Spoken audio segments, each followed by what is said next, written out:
You're listening to Stu's Wrestling Podcast on Northeast Streaming Sports.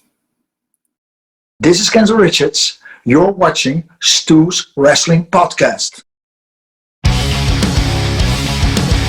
You're listening to Stu's Wrestling Podcast.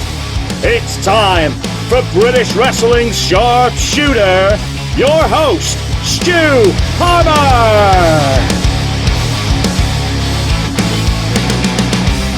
We're back to the US of A this week on Stu's Wrestling Podcast, to Kentucky no less, and it's to speak to musician and the guy who collaborated with Jimmy Hart. He was actually in the band The Gentrys with Jimmy Hart before the wrestling music came to be, Mr. Hurricane JJ Maguire. 100 themes created by JJ and Jimmy. We got to hear some of the best wrestling music ever. They were the most iconic for me, and what a pleasure to get this man on. It was such an awesome afternoon speaking to him and really getting to know him and the creative process of making the tracks. They worked with Hulk Hogan exclusively when Hogan went over to WCW. JJ actually drove the Dodge Viper at the WCW parade for Hogan when he was unveiled. JJ also talks about his dealings with Vince McMahon, some great stories with Vince.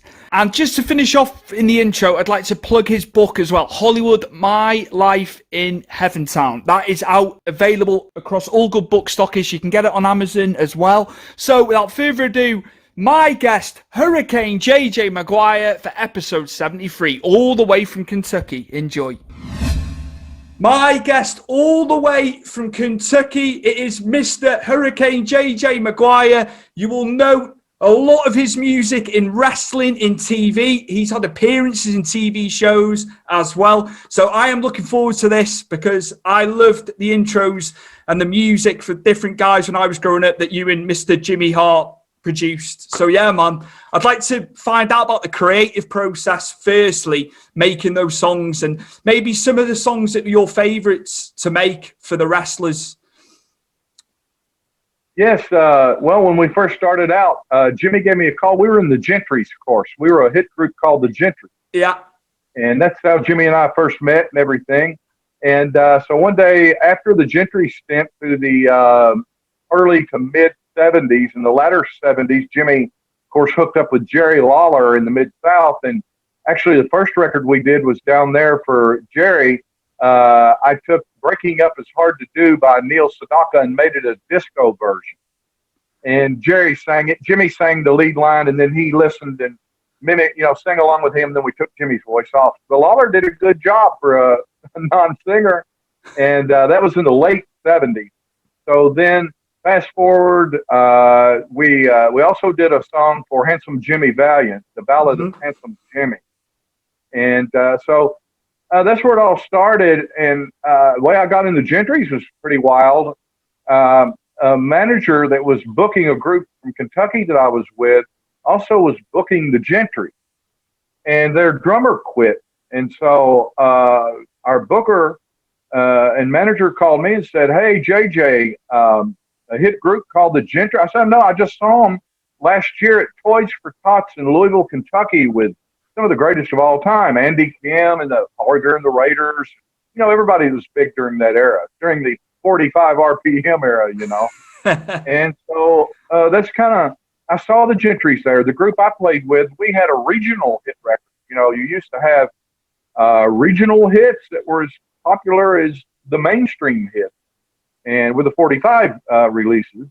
And so, anyway, we played that show also at Freedom Hall in Louisville, Kentucky for, I think there was like 12,000 people. It was maximum capacity at that time. Wow. And I saw the Gentrys, though I was in another group, and I said to myself, wow, now, this is the kind of group that I really would love to eventually play with. This is my kind of stuff here. Well, in less than a year and a half later, I was in the Gentrys. I didn't know any of them, other than through our booker agent, you know. And so when they got ready to need a drummer, Joe Powers, our agent, called me and said, well, I'm sorry to hear that the group you were with in Kentucky broke up, but Jimmy Hart, this guy named Jimmy Hart, I didn't know Jimmy Hart from Jimmy Smart. He's looking for a drummer for the Gentry. Now, you must understand, this was before Jimmy got involved in wrestling or anything. Mm-hmm. the Gentrys had a multi-million seller with Keep On Dancing in '66. I joined in '71, and we had out, we covered Cinnamon Girl by Neil Young. And we put it out on a single, and it's a top 40 hit worldwide. Well, then Neil saw it, and then he put it out on 45. But see, he had it out on the album to start with. But we had such good success. Wow. He ran in real quick, and then he released it himself on 45. So we all had a good run on that, and thanks a lot, Neil.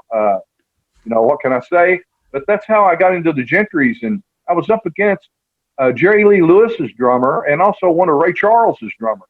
But those guys were more, rhythm and blues and rockabilly type drummers. They weren't hard rock drummers, and I was. I had a double bass drum set, and this was during a time where maybe John Bonham had double bass. Maybe one or two other drummers in the industry actually had double bass drums. So anyway, I told Jimmy, our manager Joe said, call this number. I said, hi, Jimmy Hart. I'm JJ Maguire.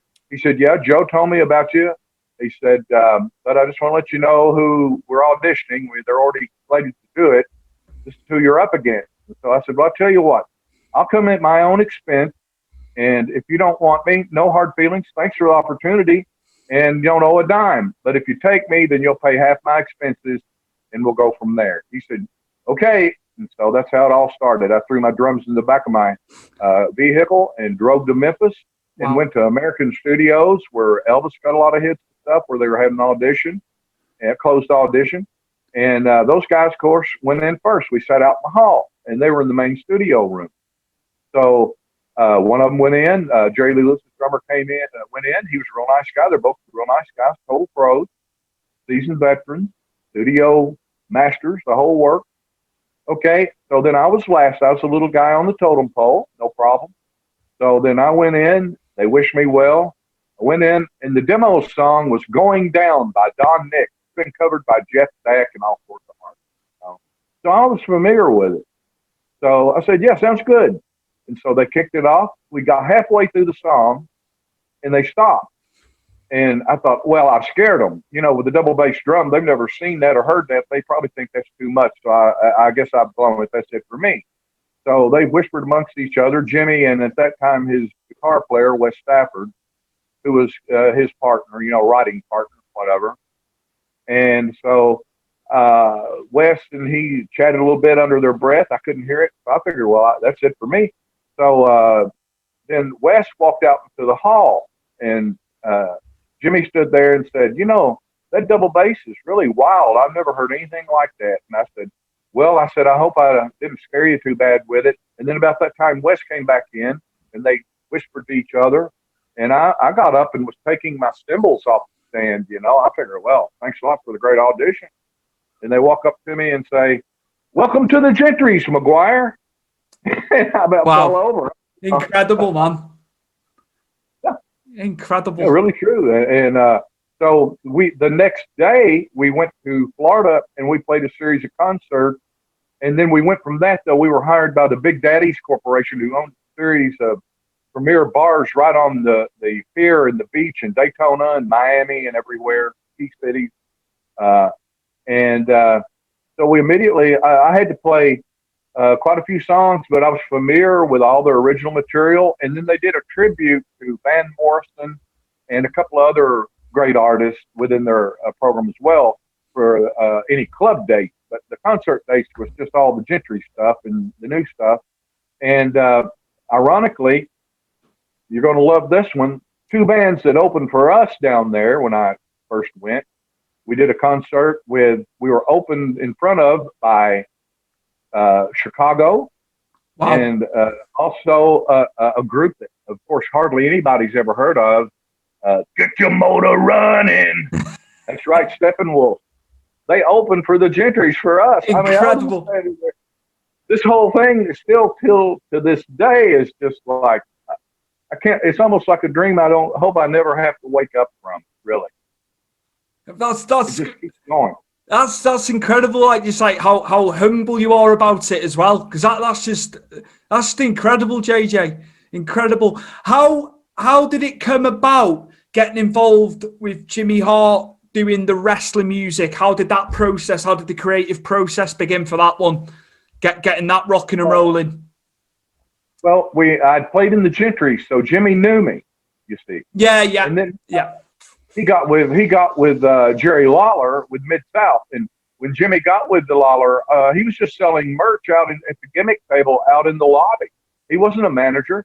All Jimmy knew about wrestling at that time and myself was that we really enjoyed it. I mean, we weren't smart or anything. And so as I was walking down the hall when the event was over at Rupp Arena in Lexington, I was walking down the hall with Jimmy and Jerry Lawler, and Jerry looks over at Jimmy. I'm over here on the left side. Jimmy's in the middle, and Lawler's over on the right. And he says, Jimmy, I came up with an idea today, and I'm just listening, standing there with him. He said, I think it's time that you become my ring manager. And now you'll love this one. I was standing right there. Jimmy says, well, King, that sounds real cool, but how do you do that?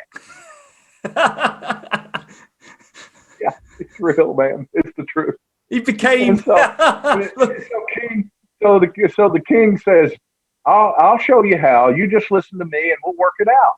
And I told Jimmy in the car, I said, Jimmy, that sounds great, man. You're going from selling T-shirts and Lawler merch to actually being part of the action down there. Fabulous. And he says, well, I guess, he said, I played football in high school. I'm pretty athletic, so I'm not going to really become a wrestler, but he wants me to be a ring manager. I guess I can do that. So we all know where that went.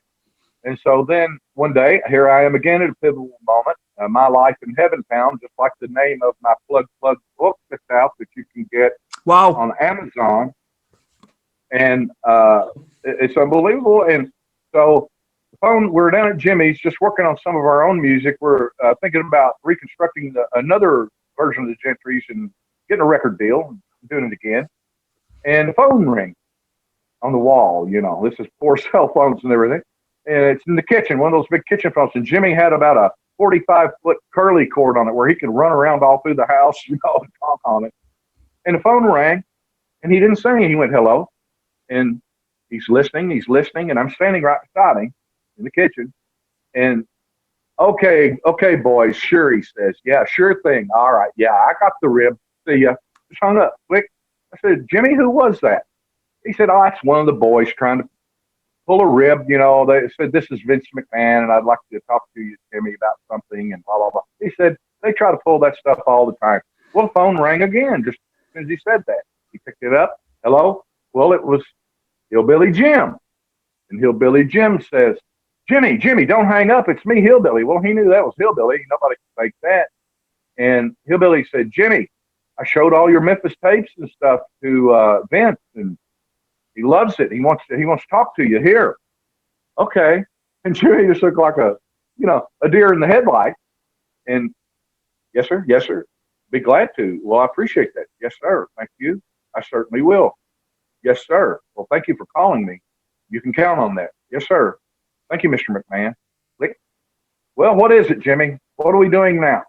He says, well, that's WWF was wanting me to come up there. That was the big man wanting. I said, the plane ticket be ready for me Monday. Come on up. I want to discuss making a deal of some sort, joining WWF. And I said, great. He said, but Maguire, this could work out good for us on our music. And brother, it sure did. And that's how that all started. And then what happened is that they had Jim Johnson. He's done some great works too and everything. I figure there's three true masters of wrestling ring music in my idea, and that would be Jim Johnson, myself, and Jimmy Hart. The three of us are pretty much, I believe, the pinnacle of whatever that's supposed to be. Now, this CFO Money bunch that did a bunch of stuff here recently, but now they let them go because they realized that it's cheaper for them to just essentially rent music, to pay for a licensing fee, and then nobody is ever going to make the money that Jimmy Hart and I did, and even Jim Johnson as well, because we had a really sweet deal because we were in on the beginning of everything, and they were very gratuitous with us, whatever. And one thing a lot of people say, they say they still got the first dime that they ever made. Well, the first million that I made, I held on to, and right there it is. There's my That's all. Look at that. Look at that right there. JJ, which was the first song for WWF that you produced and put together? That's what I'd like to know. Which song did you make first? What was the first one you laid down? Sure. The first song I did was Super Fly. Wow. I did that at my parents' house, upstairs in my bedroom, a 12 by 12 foot bedroom with my little. I had a reel-to-reel 4-track recorder. It was a professional unit, but it's just 4-track. And I recorded that up there after dinner one night. I said, "Well, I'm going upstairs." Jimmy called me and said, "Jimmy Snuka's coming in, and he needs a theme. They don't have anything." Okay, I'll get on to it. So I finished dinner. Mom and Dad, thank you. I'm going upstairs to write a legendary hit, I guess. I didn't know at that time, So I went up there and turned my stuff on and spent about 45 minutes and did the track. And then my father came upstairs to see what I was doing. He says, "Jimbo, that theme's pretty good, those drums in there and stuff. But you know what? You got nothing unless you got brass on it." And I went, "Oh, okay." So then I put the trumpet part on that you hear on the front of it. Da, da, da, da, that on the front. Yeah. And I guess the rest is history. That's where it started. Well, one of my WWF, that is. Yeah, absolutely. I'm going to get on to WCW's all in a moment. My personal favourite, one of my favourite entrance themes ever, still to this day when I was a young kid, when I first heard it, Demolition, who were a fantastic tag team in their own right. But the music, one of the most iconic entrance themes I've ever heard, for me, in my personal opinion. Absolutely fantastic. And you put it together, man. Thank you so much for saying that. And I've heard that from a lot of the fans when I do the meet and greets and stuff across the country and whatever.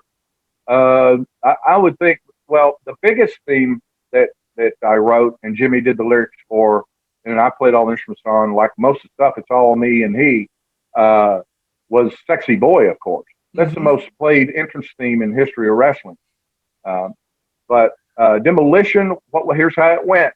When they came in, Jimmy said, we got Bill, Edie coming in, and these guys. I said, what are they? I said, I know he's been about 3 different wrestlers, Bill had.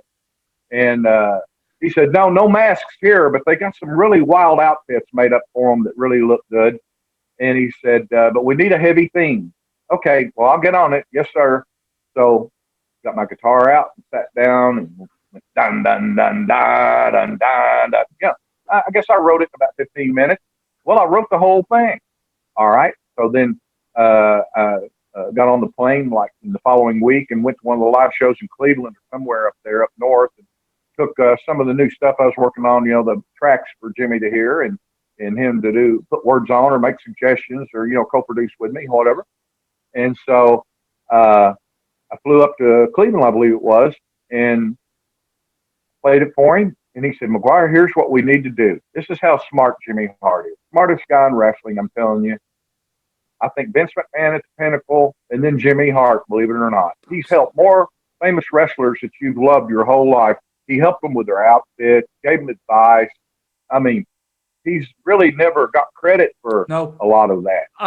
Absolutely. Everybody thinks it's the big man and the big people in the sky there, but Jimmy Hart didn't get an extra $5 or anything for helping those people with their outfits and so on. I mean, I remember one story I just want to say to you, like when they would send him out to go do stuff on his off days. I've heard it many a time. He would go and do it with me, and he'd take the old merchandise with him, for people less fortunate. And that's all you ever hear about Jimmy. All the extra stuff that he did it in his own time, didn't he? Well, Vince McMahon always said to me and everybody else, he said, Maguire, Jimmy Hart is my most hard-working employee. That's what Vince said directly to him. I was standing there and said it. But anyway, so back to the Demolition thing. Yeah, sorry. So Jimmy says, Maguire, leave the bridge off, the 2 chords in the bridge where it goes, Demolition, you ain't no magician. Got 2 chords there. He said, leave that out. I said, well, it's not a complete song without that. Doesn't make sense. No. Here's how we work it. we send it without that, and we let Rick Derringer add those 2 chords, and we'll share a writer's credit with an icon. I said, sounds good to me. Let's take it out. But I actually wrote all what you heard, but the regular place to go was the same 2 chords I originally had written. So by doing what Jimmy said, we shared a writer's credit with Rick Derringer. He just added 2 chords that I'd already written, actually. And then, of course, he produced the album with David Wolf, Cyndi Lauper's boyfriend at the time. And they wanted us to do the whole album. They wanted Jimmy and me to construct the whole Piledriver album. But Vince came in and said, told him, he said, we don't allow any one person to monopolize a whole project. So, that album had 3 of our songs on it. And then Johnson had some songs. And then there were some other songs, too, by some other writers as well. So it was a haberdashery of different writers, but primarily the 3 that I wrote and Jimmy wrote with me was Demolition, Honky Tonk Man Theme, and Crank It Up. And I wrote all the music for those as usual, pretty much everything. And then Jimmy makes whatever suggestions. Let's go with it. But we had to work fast and quick. We didn't have time to sit around and one guy tried to have a bigger ego and go, I want my idea on there. We didn't write any of that stuff for our ego. We wrote the stuff for the world's ego.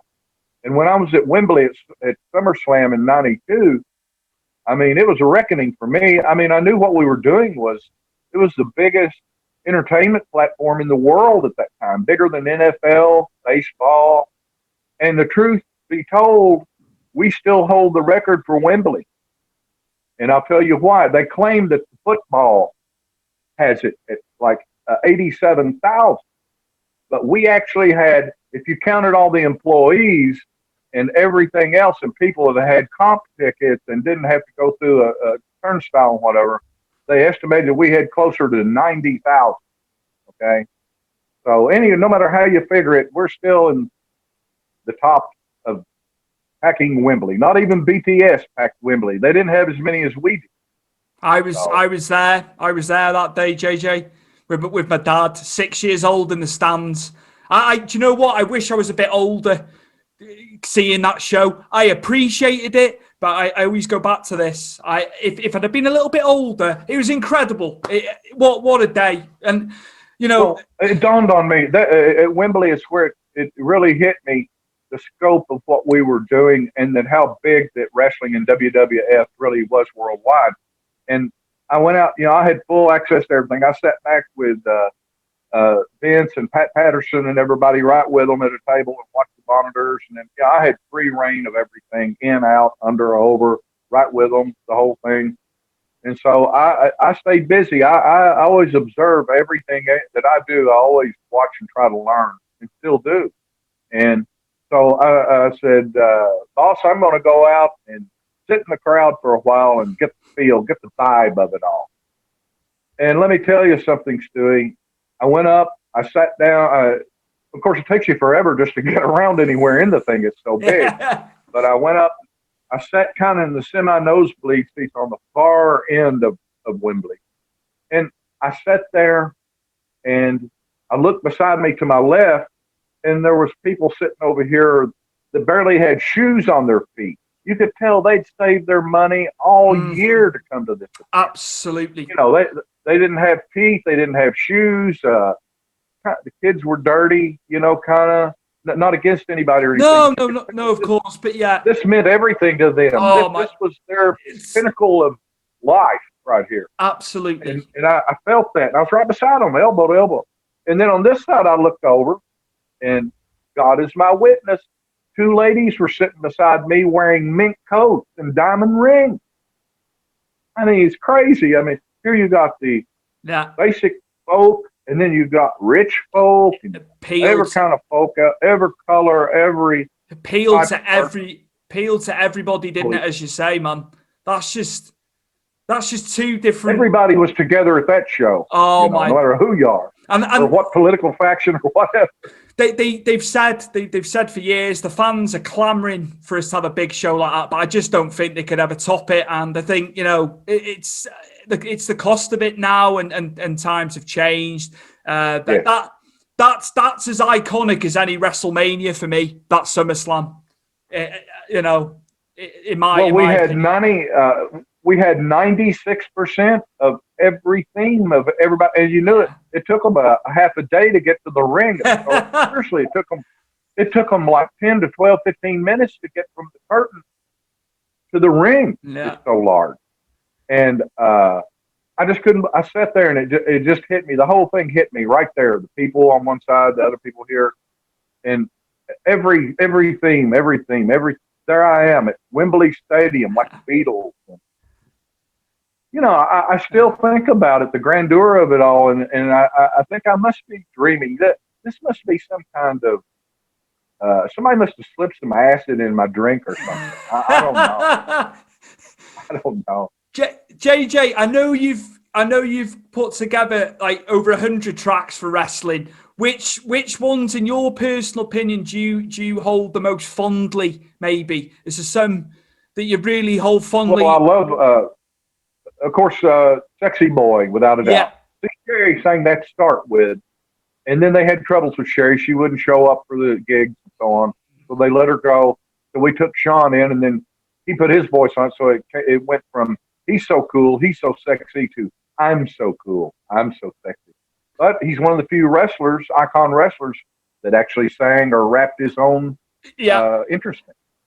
Like Ted, we did, you know, I wrote "$1 Million Man." Jimmy wrote all those lyrics, you know, and that's another one, you know. So very few did, but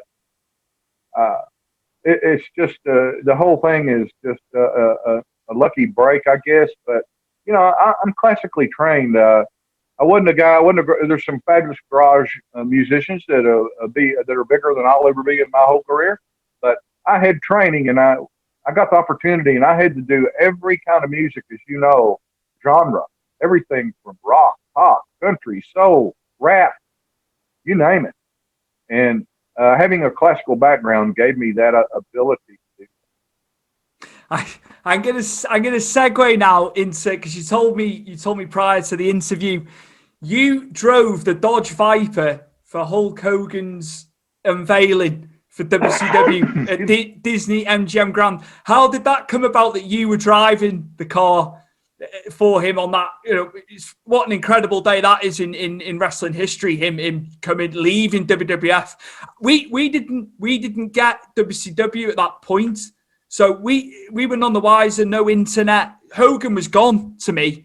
And it wasn't until years later when NWO and stuff happened that I really knew what had happened. But yeah, how was that day, man? The parade for Hogan coming in, the unveiling. Well, what it was is Hulk called me and said, "Maguire, I need you to drive the Viper in the comeback parade at WCW." I said, "Well, sure." See, I used to buy and sell muscle cars and exotic sports cars and stuff when I lived in Hollywood. You know, I bought and sold motorcycles, anything with wheels on it. I bought and sold. Crazy. And he knew I was a car guy. Hulk did. Of course, Hulk's a car guy. And so he said, "Maguire," he said, "Jimmy Hart can't drive a stick shift." I went, "I know that, Hulkster." I said, "I know. I've been riding up and down the highways with him since the Gentrys. He can't drive a shift." He had a '66 GTO that every time I went to Memphis, he always let me drive because he loved to just ride in the car and have me drive because I was a car guy.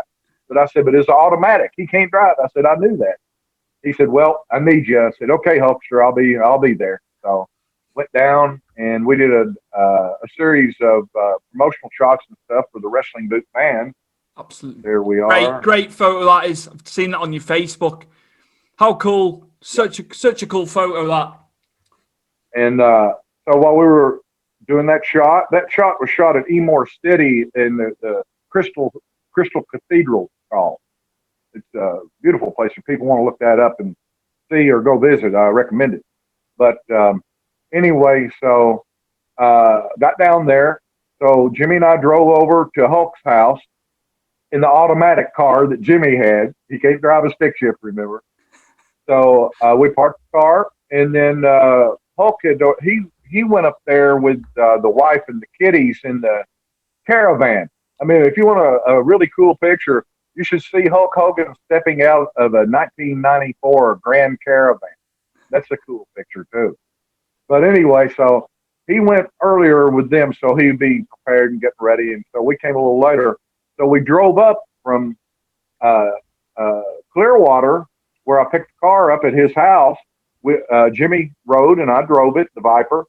And on the way up, about halfway, had to stop and use the restroom. Well, we pulled off in this one station on this one exit. It wasn't any big deal or a town or anything. It wasn't anything up there but one service station right on the exit. Well, I pulled around side. I figured nobody would see it there. Went in the bathroom, used the bathroom real quick, and Jimmy did too. And by the time that we came out of the bathroom, there was about 30 people around the Viper, thinking Hulk's probably in there using the bathroom, you know? Yeah. But it was just us jabronis. It was us, JJ, the jabronis. You don't need to call yourself a jabroni, JJ. Yeah, well, we were. I mean, there we were. And so anyway, so I was scared they're going to scratch the car or something, you know? This thing was mint condition. And so I said, please, I said, get back from the car right now. I said it kind of, you know, like real authoritative like that. And the people, they jumped back. And I guess they thought it was Hulk, you know. I might have gone, everybody get back from the car.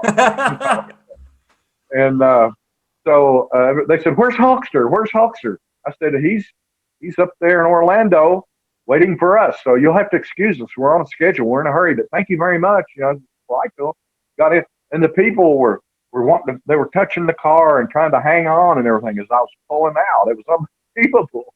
I don't know where they came from. There wasn't anybody out there when I parked it. When we weren't in there more than 3 minutes. But anyway, and then so I drove it on up. And then, you know, of course, I drove Hulk in the parade. And Jimmy was running around the Viper with the megaphone. That's right, baby. That's right. Hey, baby, it's the Hulkster. You know, doing all that stuff. And but unbelievably, I'm on the trading card. I think it's number 84 of the 94 WCW trading cards, but don't hold me that, sports fans, but I think that's right. But there I am driving the Viper with Hulk sitting on the back, but no Jimmy Hart because he was out of the frame. So it's one of the few pictures where you see the Hulkster, but you don't see Jimmy. You see me driving the car. And Hulk gave me he said, put this on, Maguire, real quick, right before we did it.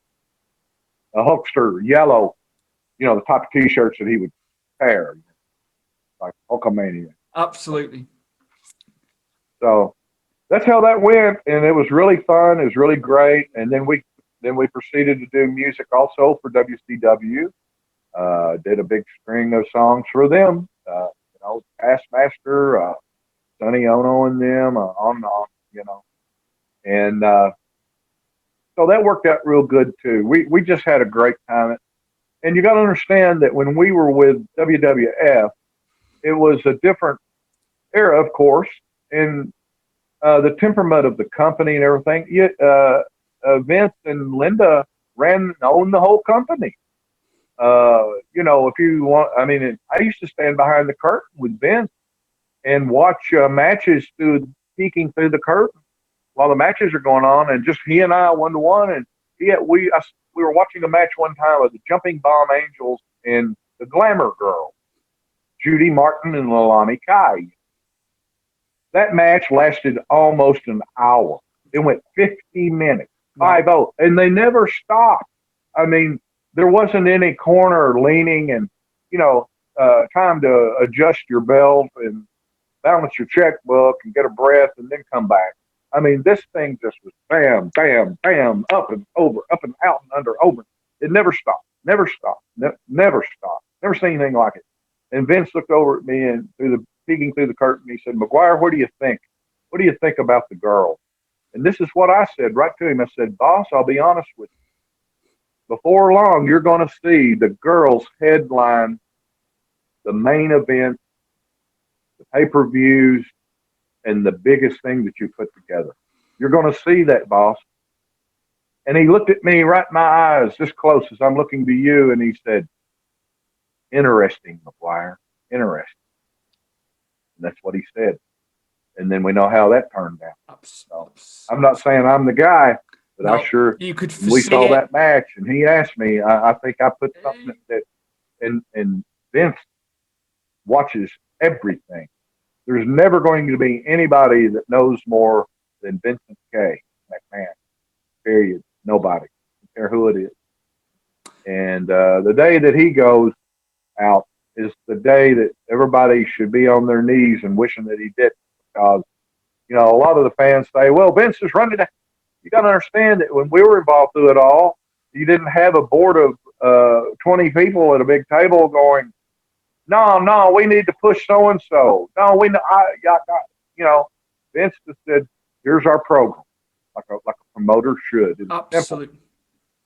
You know, and we had a direct connection, and you could go up to his office at any time and go, hey, boss, what's up? Sit down, go, well, what do you think? How do you like that new theme we did? Oh, I really like it. He never turned down anything we did. And so usually I took a limited amount of my equipment to the Coliseum when the shows were happening. And I had a room in the back, you know, right next to the dressing room.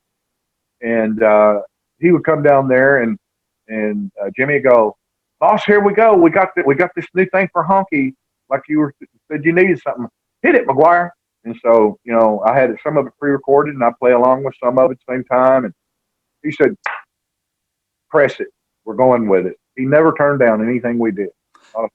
JJ, you know when it was the 4 pay-per-views a year era, I'm a big fan of the pay-per-view theme songs, the originals. Did you put them together with Jimmy and Jim Johnston as well? Those that like the SummerSlam theme, WrestleMania, Survivor Series, the Rumble. Those were done.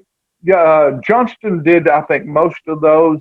But you have to understand, when we came in '86, like a year later or two, or 1 year later, he got a contract to do music for Deep Space Nine. You know, the feature music for the incidental music featuring. So there's so many people coming in, you know, so fast that he, of course, that's where he was focusing.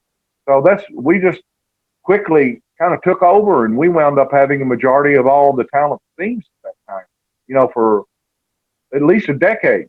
You know, we had 96% of all who's coming out at the show. You know, I watched one like the NBC NBC main event on NBC. We had every theme except for 2 themes on those shows. Just incredible. You know, absolutely, it's unbelievable, fantastic. You know, that they are all my. I'm not just saying it because I'm speaking to you now. They're my favourites. All that. Especially I started watching in 1990. JJ, incredible. And there's guys who were watching it when I was watching it over here, pre-Attitude Era. They're the same thinking. You know, I liked Stone Cold's entrance and stuff like that, but it was the older tracks from when you were doing it with Jimmy, man. Incredible, just perfectly. Well, we had to make those themes fit the character. Yeah, that's what I was going to. I would go out. I would go and watch them work. I'd see what their gimmick was. I'd see what their outfits were, what their banter was, blah, blah, blah, you know, and then it gave me an idea of what would fit. And, you know, it wasn't like I was a million miles away in a closed room. And somebody said, we got 2 big guys that are going to wrestle. We need a thing. No, I was all a part of it. I traveled worldwide with WWF. I was right there with everybody, Vince and everybody. Randy Savage, he such a great guy. And many times he and I took a car instead, and we rode together. He and Jimmy and myself rode together quite often. And I even spent a lot of time with Randy, just he and I, elbow to elbow, you know, in the car, traveling, and got to know Randy really well. And he always really liked me because he liked Somerset, where I'm from, because when he started out, he wrestled down here at the Armour with his dad, Angelo, had the territory here. And he and Rip Rogers and all those guys, you know, big indie guys. I mean, it was the indies. That's who Vince picked everybody up from, you know, basically. I mean, Mid-South and all that. That was just a gigantic indie promotion. It's crazy. Like, you know, I until years later when the internet became a thing, I didn't know, because in the UK, we didn't get the territories. But I didn't know Ted DiBiase was a big star in the territories. Kurt Hennig, you know, most people didn't. Most people did not know that. I didn't know. Oh, obviously, watching documentaries years later and stuff, where you find out about these guys a bit more. I just necessarily thought, right, they've come directly. They've always been here. Just what a tapestry of guys he managed to get when it went, you know, national and then global. just to have that foresight to make it international at the time. Nobody, like you say, nobody can take it away from him, can they, Vince?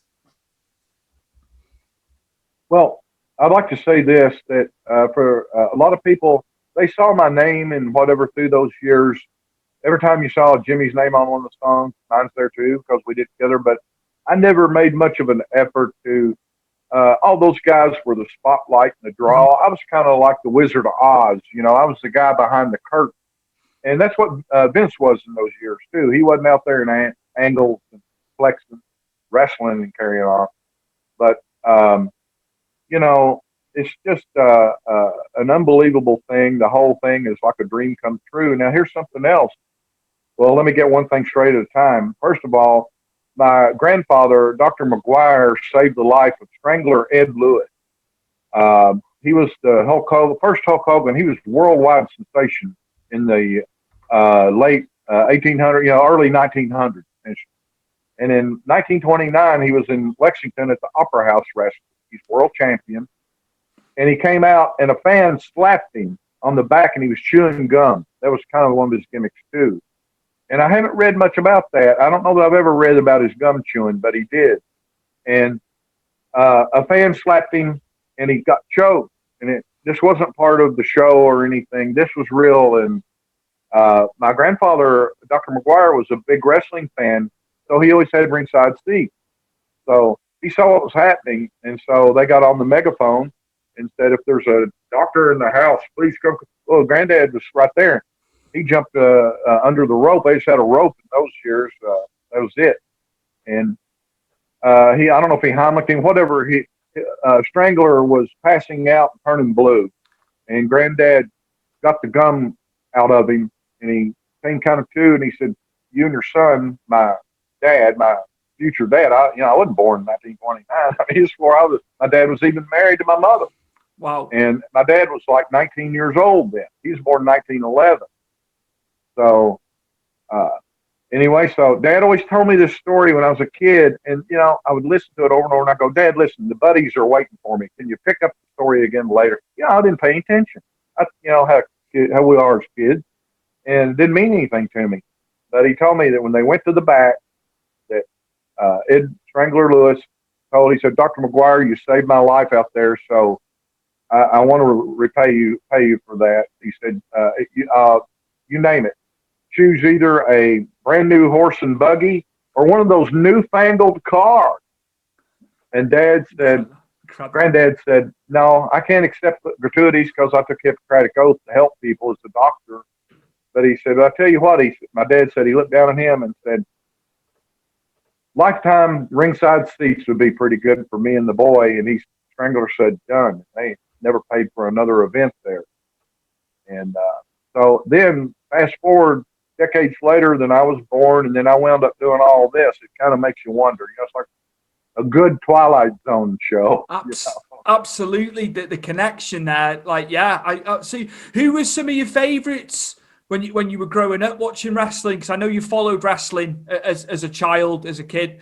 So yeah, that'd be cool. Who was some of your favorites?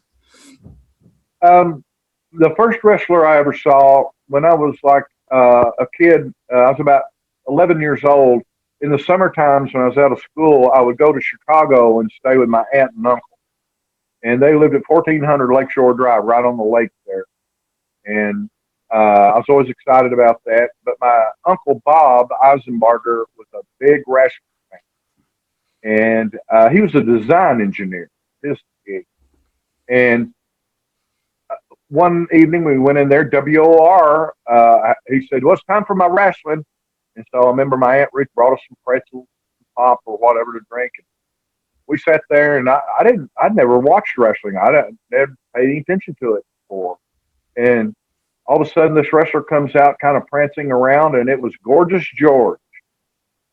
And I was just a tiny boy, and I thought, that's the weirdest thing I've ever seen in my whole life.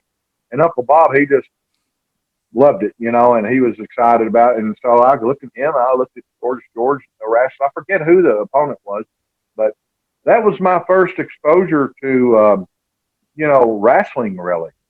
And then I got into it. When I got back home, I started watching the regional wrestling on TV, up here in Kentucky, broadcast from Tennessee.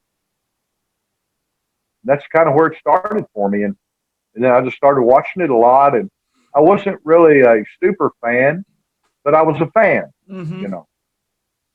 That's cool, man.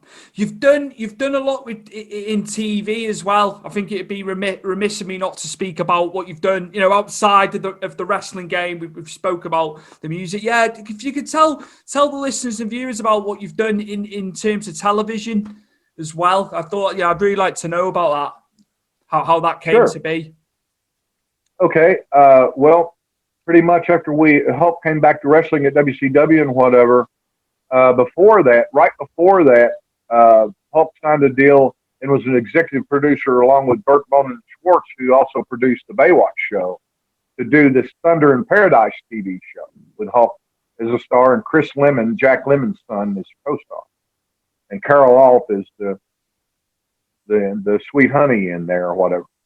And so Jimmy called me one day and said, "Well, Hulkster's getting ready to do. See, this is in between the two factions of WWF and WCW, and he's going to do a major TV show, and they need music for it. They got some guys that have done something. They're not happy with the music that they're giving them, so and they don't want this show to sound just like the music that's on Baywatch. They want something different." So he said, "Come up with an end theme. They want an end theme." That's where it started. I went, "Okay, well, it sounds to me like about the beach and water. I think we ought to have a reggae type thing." Jimmy said, "Great, well, get to it. Okay, bye." So in about 10 minutes, I wrote, "When the sun goes down in paradise." There you go. I didn't write the words, though. I wrote the music.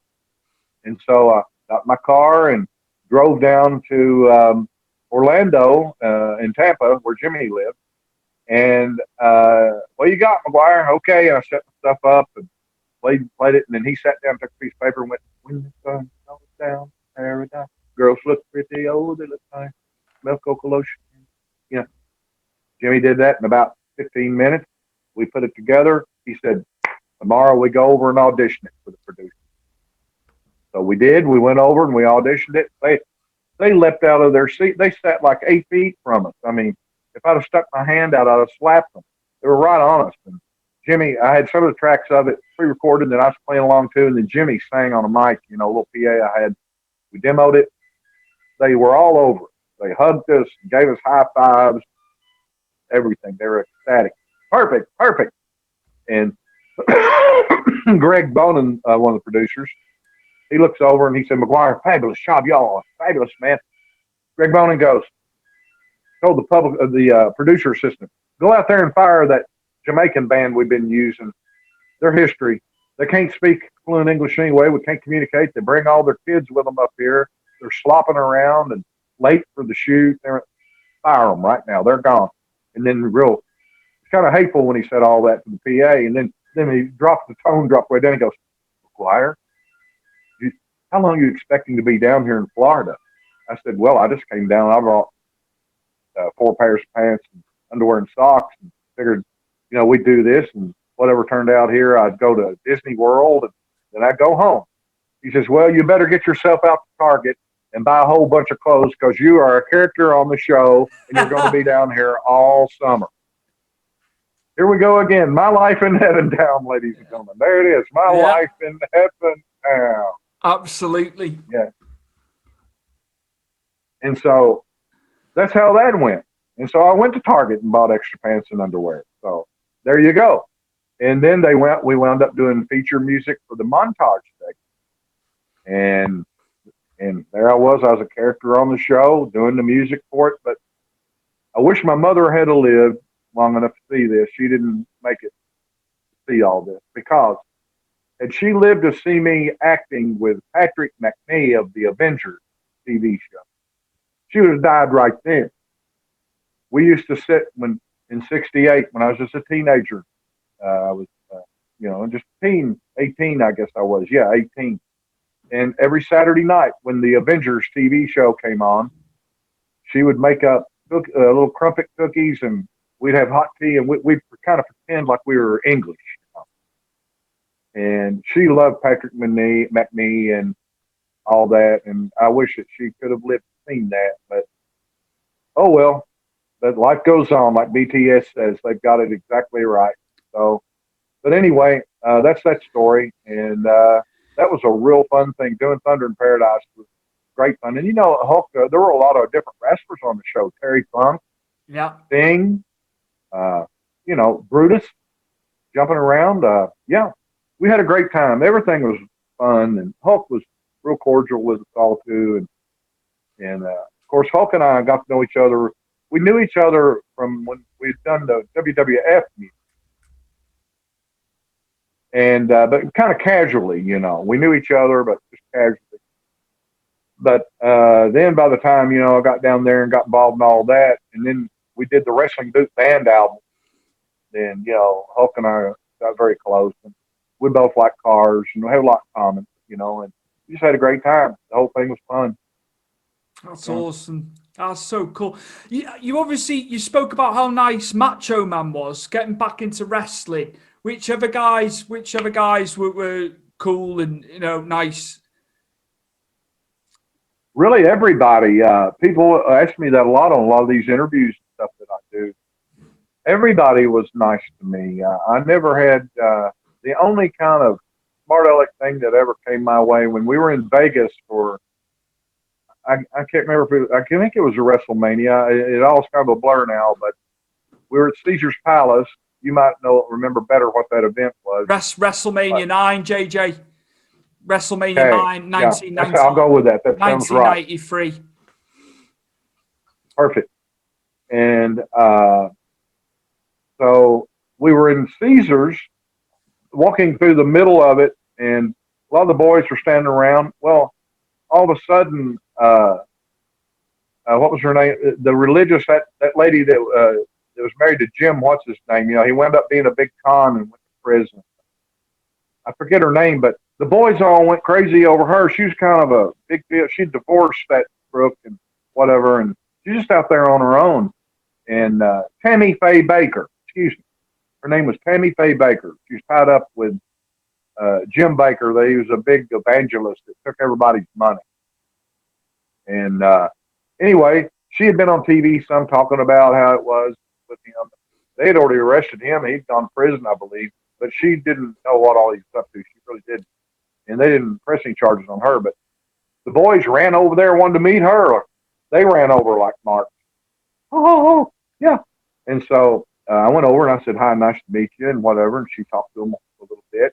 And then Scott Hall walks up and says, hey, Maguire. And I went, hey, Scotty, what do you know, bro? He says, I want to ask you a question. He says, are you always that pale? And in front of all the boys, I said, well, yes, I usually am. And the reason that I am, Scott, is because if I had a great tan, then I'd look just like you. Oh, the boys just broke down and laughed him completely out of seat. And he stood there. He looked at me like, I said, yeah, go ahead, take a swing, and I'll just take about, $500,000 your money. Go ahead, no problem. So anyway, but it's kind of odd. When he first came into WWF, I was there the first day he came in to Rupp Arena just to look around at the show. It was just a house show, right? He was real humble and real nice. And, Mm-hmm. yes, thank you. But then over time, I think he kind of got full of himself, and kind of started living the character, which happened. Yeah. And whatever. But I never had anything against Scotty, but I sure put him in his place that day in front of the boys, and he never gave me another problem.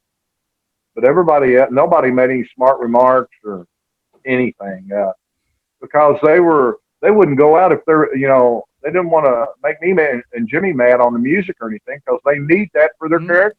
Absolutely. And everybody was cordial and thankful to us and really great. I mean, everybody was just great, really. Yeah. Obviously, you were at the events, like you were at Wembley Stadium, you were at Caesar's Palace. I'm sure you were at so many more events. Which matches, when you've been at the shows in attendance, which matches can you remember with quite a lot of fondness? Maybe which ones did you enjoy? If you can maybe some matches. Well, when Hulk slammed Andre at the Silverdome, that I was between the rail and the ring in the corner where the rail comes together. And if I'd been any closer, I'd have been right up there at their feet.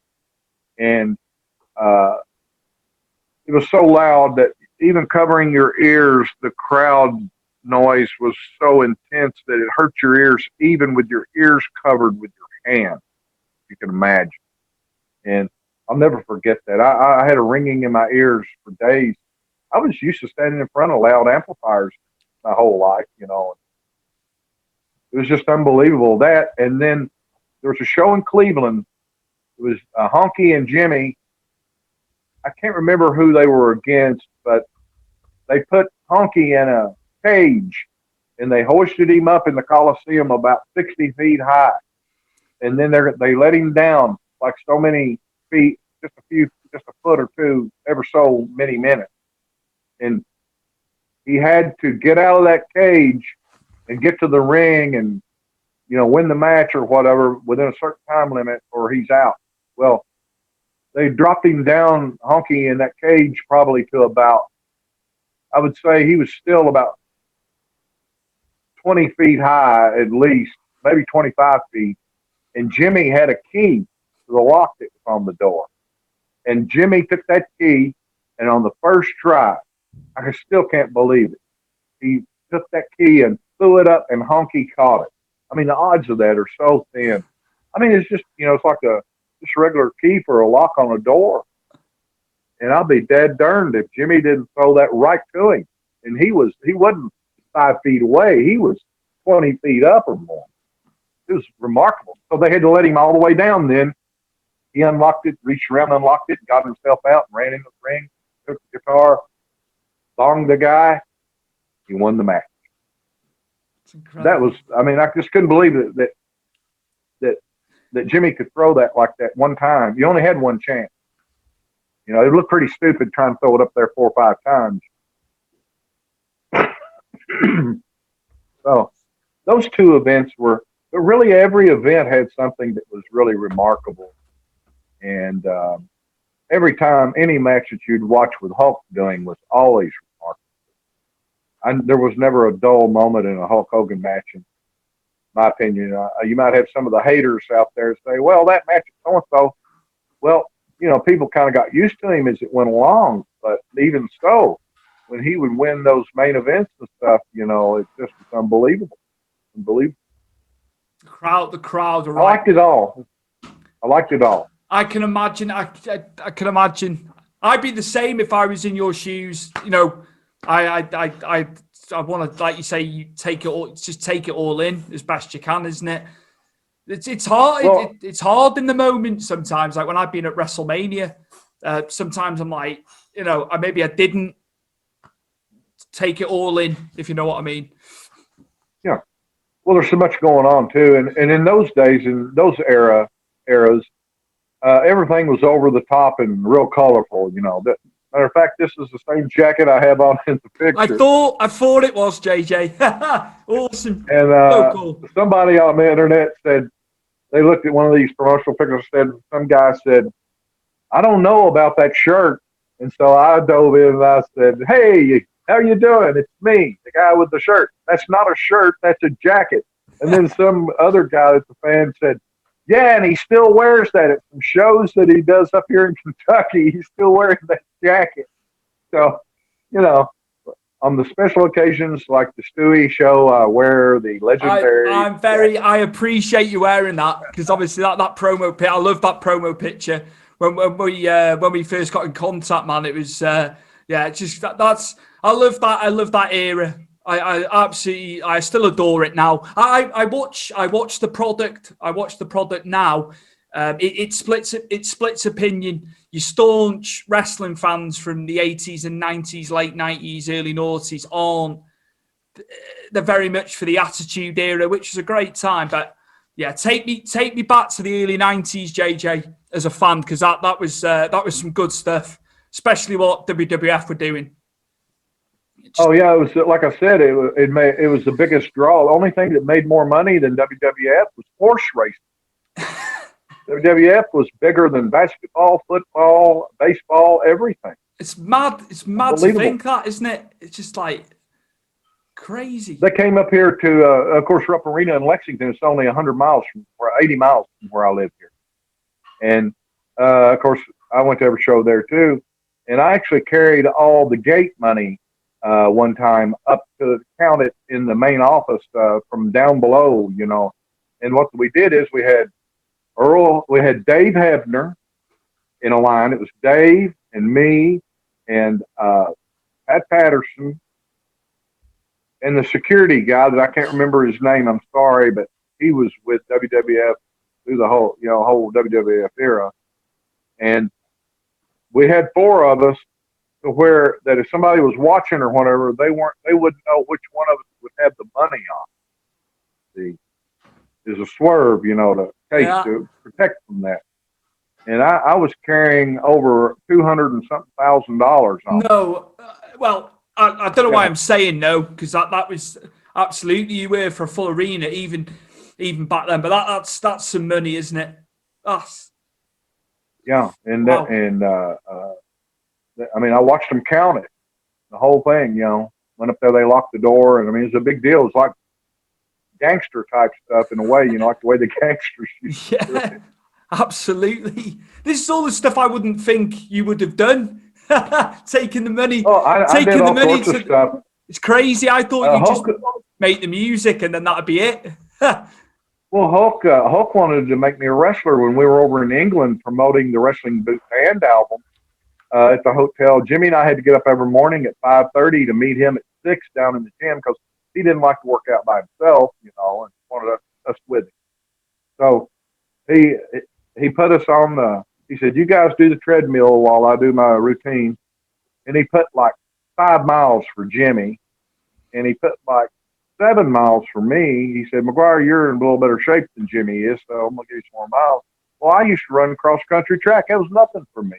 And when he turned his back, Jimmy jacked down the amount of miles to like 2 miles on his. You know, I put 5 on. And so I just kept going. Hulk said, wow, you got pretty good endurance. I said, well, I used to run cross-country. My brothers were all runners and in sports and whatever, but yeah. He said, so then we went from there after the workout. We went where they had some pads on the floor and mirrors where you can see yourself. And Hulk says, Maguire, he says, you know anything about wrestling? I said, yeah, Hulk, I used to wrestle in high school. Oh, really? He said, show me a little something. Okay. So I went around behind him and I got the great Hulk Hogan in a Nelson, you know.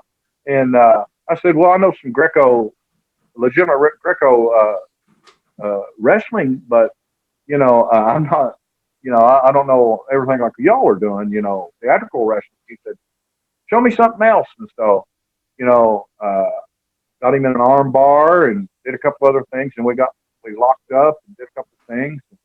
But Hulk is so gentle that when he would hold me and whatever, you couldn't even feel him. It's like nothing there. Unbelievable what a technician that he is. See, fans don't know this stuff. They've never been held by Hulk Hogan, and no, I have. And so Jimmy was over there on the side, and Hulk said, Maguire, we're going to make you a wrestler. And he was serious. Jimmy came running in and goes, no, Hulkster, we can't do that. Risk it. Because if Maguire hurts his hands, we won't be able to do any more music. It can't be done. But Hulk wanted to make me a wrestler.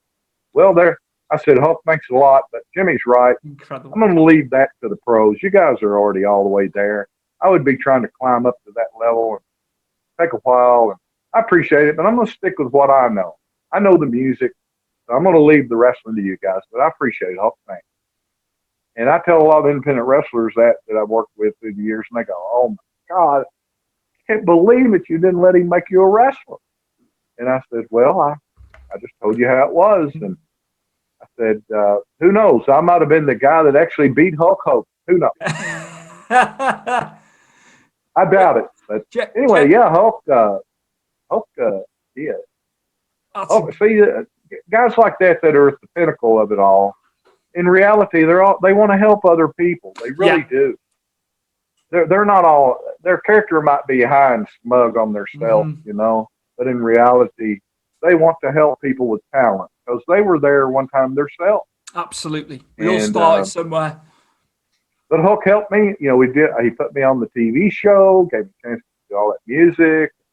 So I have nothing but great accolades for Hulk Hogan and Hulkamania. Yeah. Absolutely. JJ, if you could just talk about the book, that'd be fantastic. Just let the listeners and the viewers know about your book. Sure. The book, My Life in Heaventown, it's available on Amazon, and personalized autograph copies are available through eatsleepwrestle.com, and that's John Cosper. Not to be confused with another Eat, Sleep, Wrestle, I believe, but you want the one with John Cosper. Right. He's a known, wrestling author and everything. And if you want an autograph copy, you can get it through him, but you can get just a general copy through Amazon and any digital media outlet has it. I think there might be even some used copies people sell here and there. Whatever, it's available everywhere. So the book really it's not just about wrestling.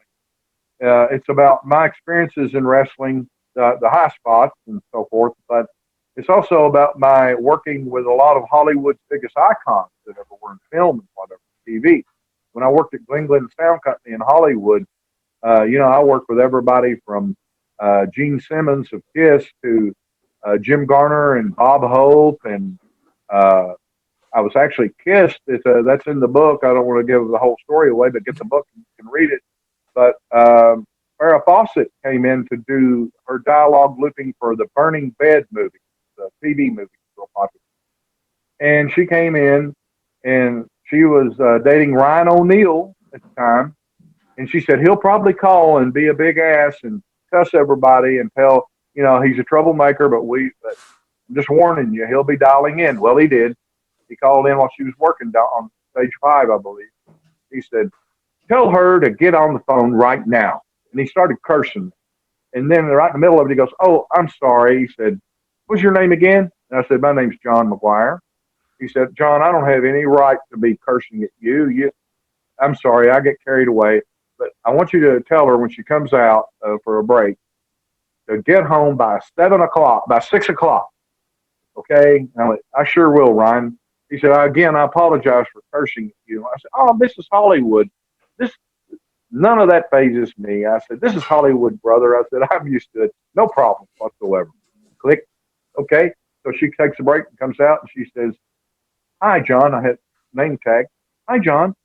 You're in charge of the artist relations and everything, aren't you? I went, yeah, today I am. And she said, do you have a coffee machine or what? I said, yeah, we got a little coffee break room right around the corner. So follow me. So we talked, got it, walked around there. The room was only about 8 feet by 8 feet, real small, and had a microwave over here and whatever, coffee thing. So I said, how would you like your coffee? And she said, I'd like it black with just a touch of cream in it. Okay, no sugar? No. So I fixed it for her, started up, handed it to her. She said, could I talk to you for a minute? I went, that's my job, sure. So she went over and shut the door, to the coffee room. And it was a solid door. And I went, uh-oh, I might be in great luck right here. I don't know what this is. So she shut the door, and she said, I wanted to talk to you about Ryan. She said, I want to apologize to you for him calling and going through all that, saying all that. I said, no, nothing necessary. She said, well, we just care so much about each other that we're at each other's throats over caring about each other too much, really. And I said, I'm sorry to hear that, but she said, well, I could tell that she was pretty lonely. A lot of the biggest celebrities are very lonely people. They can't go out and do things like you and I can do. They're trapped like Elvis, trapped in the mansion and that sort of stuff. So anyway, we talked a little longer, and then after we talked a while, she took a sip of her coffee and she set it down, and she got real close to me face to face, and she said, John, thank you you're such a wonderful person for listening, and I really appreciate it. And she bent over and she kissed me right on the lip.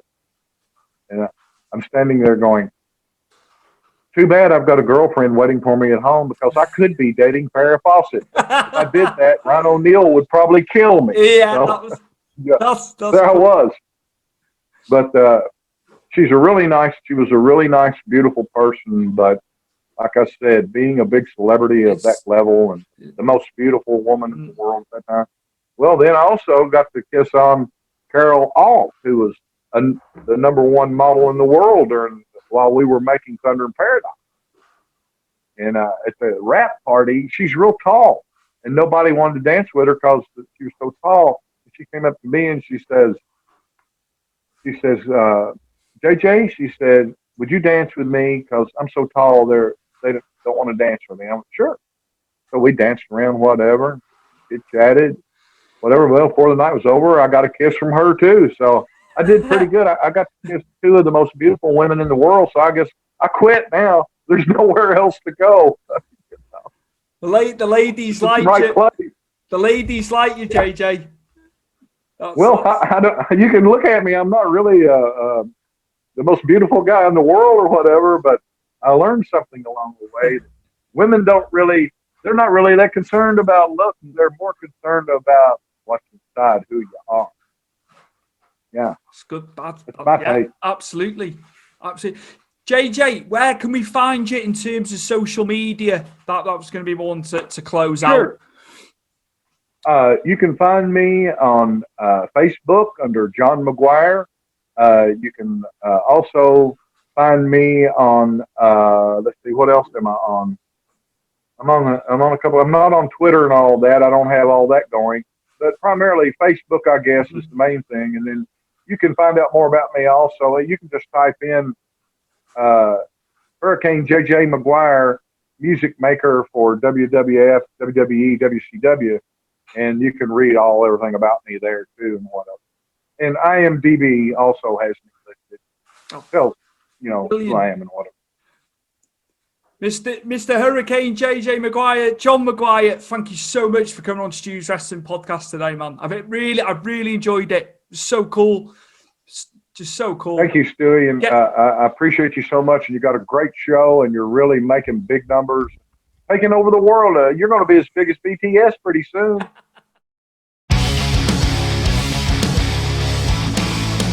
This episode is brought to you in association with Powered 4 TV, so go and check them out for anything wrestling related, old events, new events when we come out of COVID, podcasts, you name it, it's all there at Powered 4 TV, so find them across social media.